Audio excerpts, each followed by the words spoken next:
What's up guys, Mike here, the Detroit Borg, and today we're checking out the new 27-inch iMac with a 5K Retina display for 2015. This video is part of Awesome Stuff Week here on YouTube, and what better way to celebrate Unboxing Day than an unboxing of the newest 5K iMac, which is the heart of my YouTube production. So the Retina display is now available across the entire 27-inch iMac lineup. That starts you off at $17.99. We also get new Skylake processors, faster storage and RAM, in addition to new AMD Radeon R9 graphics processors. We also get new backlighting for the 5K display, which improves the color gamut so you're able to see more reds and greens than before. Now the iMac we're looking at here is my main production machine, so I went all out just like the model from last year, which we're going to compare to. So I went with the 4 GHz Core i7. I'm going with 8 gigs of RAM because we're going to upgrade our own RAM here, which is really easy and much more affordable. If you want to get 32 gigs of RAM, you'll have to spend $600 through Apple. I can do it much cheaper, and I'll show you a bit later. I also went with a 3 TB Fusion Drive, which combines an SSD plus 3 TB of hard disk storage, which speeds up performance but gives you a lot of storage space. I also went with the AMD Radeon R9 M395X with 4 gigs of video memory. So getting to the unboxing, this is going to be pretty familiar if you saw my 21.5-inch 4K iMac I just did last week. Obviously, this is scaled up to size. So the first thing we need to do here is pull the tab along the top so we can open up the box. Flipping the box forward, we'll find our very large and very heavy 27-inch iMac cocooned in lots of styrofoam. Now, the first thing I want to pull out here is the accessory packet. That includes our new Magic Keyboard and Magic Mouse 2. You can also replace or add the Magic Trackpad 2. Now, I've already covered those accessories in detail in previous videos, which I'll leave linked in the description below.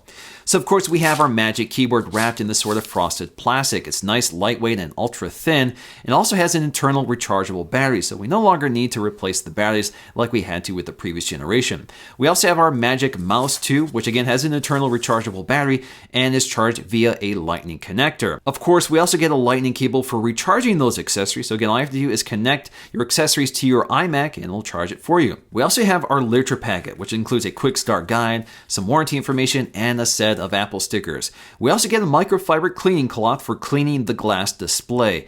Now, interestingly, this is no longer Apple branded as it usually has been in the past. Now we're left with a styrofoam cocooned iMac, which we have to lift up here. It's kind of heavy, so you may want to do this on the floor instead of a table like I'm doing here. So let's go ahead and pull that up and get the box out of the way.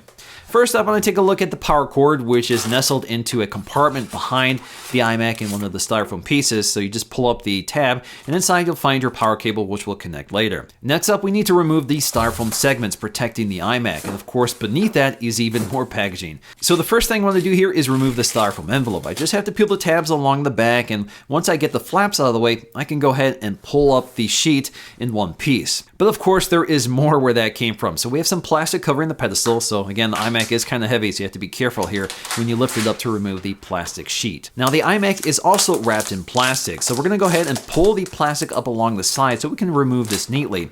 Now the 27-inch iMac has a RAM door, so you can upgrade the RAM unlike the 21.5-inch 4K iMac, so that's also covered in a plastic sheet, which I'm going to go ahead and peel off here as well. So once I get all the tabs peeled off along the sides, I can go ahead and remove the sheet in one piece. So there we go, our 27-inch iMac looks a lot like the previous generation. In fact, the design hasn't changed at all. It's all internal and it's all in the display's quality. But of course, it's a really nice looking computer with a razor thin edge, which is made out of one piece of milled aluminum.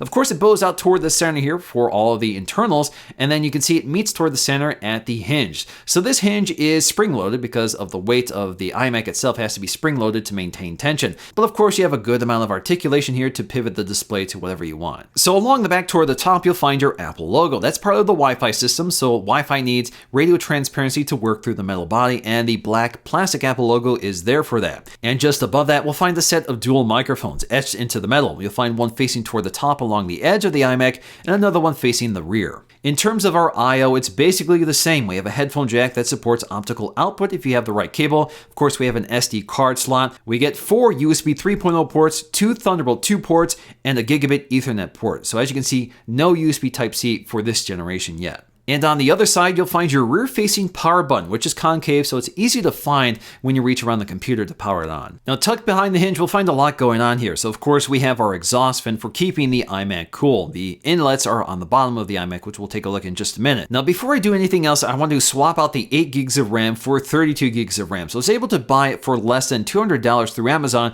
And of course, I'll leave links in the description below. So if you want to buy your own RAM, you can do that. Now, in order to get access to the RAM, I'll have to lay the computer flat. I'm going to use a piece of fabric in order to protect the glass display. So in order to eject the RAM door, you just have to push on this recessed button. So in this case, I'm just using the corner of an Apple TV remote to do it. And I can go ahead and pull off that RAM door. So the RAM door itself does have some brief instructions on the inside to show you how to open up the RAM trays. So the RAM trays are spring loaded, so all we have to do is spread out the clips and it pops forward. This allows us to just simply pull out the two 4 gig sticks that came installed. And all we have to do is install the 8 gig RAM sticks in all 4 slots and make sure they're perfectly seated and secure, and pop the tray back down, and we can go ahead and pop the door back on. Now, keen observers will notice that I'm actually installing slower RAM. This is 1600 megahertz instead of 1867 megahertz like the chips I'm removing. But once those kits are readily available, I'll update the description with the new links. So on the front of the computer, we have this edge-to-edge glass panel covering this very large display. Now that glass panel does have an anti-reflective coating, so it does control some of the glare and reflection you get with this display,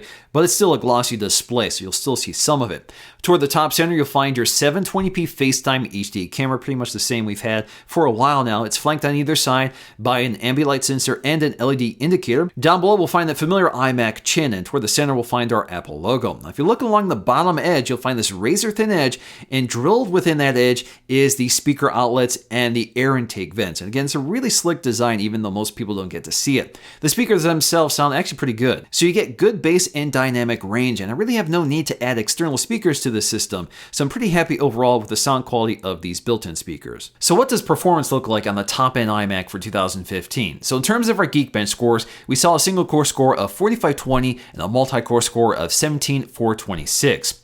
Now, if we compare this to a similarly spec'd iMac from last year, that scored 4223 on the single core and 1640 on the multi-core score. So that is a fairly modest gain here. In terms of our graphics performance, taking a look at Cinebench, our OpenGL score was 106 frames per second and the CPU score was 870. So we saw modest gains here from the previous generation, which saw an OpenGL score of 103 frames per second and the CPU score of around 729 CBs. Now, in terms of our disk speed, this is where we see more significant gains with the new Fusion Drive. So the write speed was around 700 and the read speed was around 1900. That's not as fast as Apple's faster SSDs, but this is pretty good for the Fusion Drive. So if you look at the previous generation, the Fusion Drive saw a write speed of 300 and a read speed of around 600. So we're seeing double or triple the performance of the previous Fusion Drive. Now for me, the main reason to upgrade from the previous generation really is the new display. So once again, we have a 5K display with the same resolution, 5120 by 2880. That's good for 217 pixels per inch.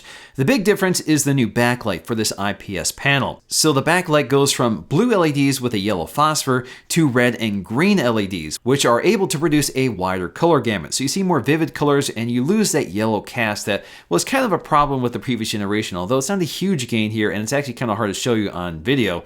But generally speaking, the new display on the 5K iMac looks a lot clearer with clearer whites and more vivid colors. And generally speaking, it's a really pleasant display to use, but it's not a night and day difference. And unfortunately, despite Skylake, which could support it, the iMac doesn't have the I/O to support target display mode. So this cannot be used as an external display. But of course, one of the fantastic things about a 5K display is that you have so much resolution to work with, you can preview full 4K video with enough room for the editor. In fact, this is what I use for my main production, and it really comes in handy. So there you go, that is the updated 5K iMac for 2015, which brings us a much better looking display and some improved specs. And of course, that better looking display is now available at a much lower price point. So that's going to do for me in this video, guys. Hope you enjoyed it. If you did, please give it a thumbs up to let me know, and I'll see you again in the next video.